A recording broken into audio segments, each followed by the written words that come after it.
Assalamualaikum warahmatullahi wabarakatuh. Perkenalkan, saya Qoimatul Husnia, kuliah di Institut Agama Islam Al-Qadiri.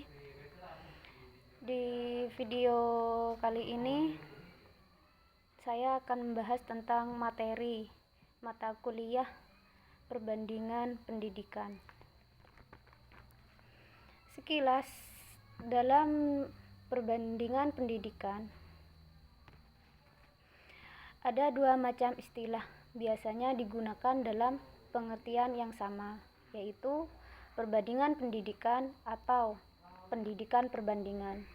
Kedua istilah tersebut pada dasarnya menunjukkan pengertian yang sama, yaitu suatu studi komparatif dengan menggunakan pendekatan dan metode perbandingan.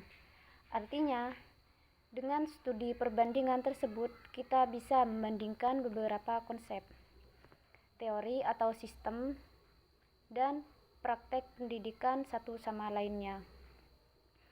Dalam studi perbandingan tentang pendidikan memiliki tujuan antara dua sistem pendidikan. Untuk menemukan kesamaan dan perbedaan antara kedua sistem pendidikan tersebut, juga dikandung maksud lebih jauh, yaitu 1. Untuk menganalisa sumber-sumber atau faktor-faktor yang menyebabkan kekuatan atau kelebihan dan kelemahannya masing-masing. 2. Untuk menimbulkan sikap saling pengertian dan terbuka satu sama lainnya.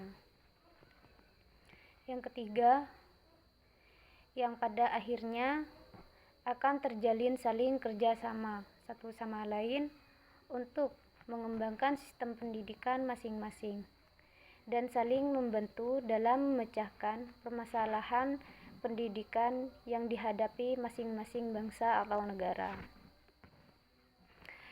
Dari segi ajaran agama Islam, bahwa ajaran Islam ternyata sangat mendorong umatnya untuk mengadakan studi perbandingan, yaitu agar umat Islam belajar, mempelajari dan mengambil pelajaran dari peri keadaan dan peri kehidupan bangsa-bangsa lain yang ada dan berkembang di dunia ini, baik masa lalu maupun masa sekarang. Nabi Muhammad SAW telah memerintahkan kepada umatnya untuk menuntut ilmu walaupun sampai ke negeri Cina. Secara historis, bertumbuh kembangnya rasa nasionalisme yang berlebihan yang menyebabkan terjadi faktor antar bangsa, bahkan telah menyebabkan timbulnya perang dunia, juga merupakan faktor yang mendorong timbulnya studi perbandingan antar bangsa. Dalam hal ini, studi perbandingan tersebut berfungsi untuk mendorong timbulnya rasa saling pengertian antar bangsa, untuk mewujudkan kerjasama antar bangsa dalam memelihara ketertiban dan perdamaian dunia. Pendidikan perbandingan adalah studi yang mengenai teori dan praktek pendidikan sekarang, sebagaimana dipengaruhi oleh berbagai macam latar belakang dan merupakan kelanjutan dari sejarah pendidikan, yaitu yang menjadi objek studi dalam studi perbandingan pendidikan adalah teori dan prakteknya. Pendidikan sekarang yang mana sistem pendidikan pada suatu negara atau bangsa yang ada dan berlaku sekarang ini.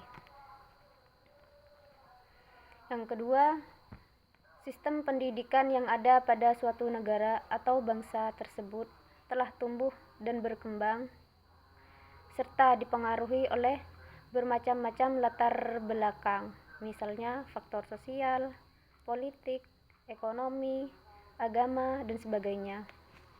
Yang ketiga, semua faktor yang mempengaruhi terbentuknya sistem pendidikan negara atau bangsa tersebut itu merupakan kelanjutan dari sejarah pendidikan bangsa atau negara yang bersangkutan. Sekilas itu dari saya tentang perbandingan pendidikan. Assalamualaikum warahmatullahi wabarakatuh.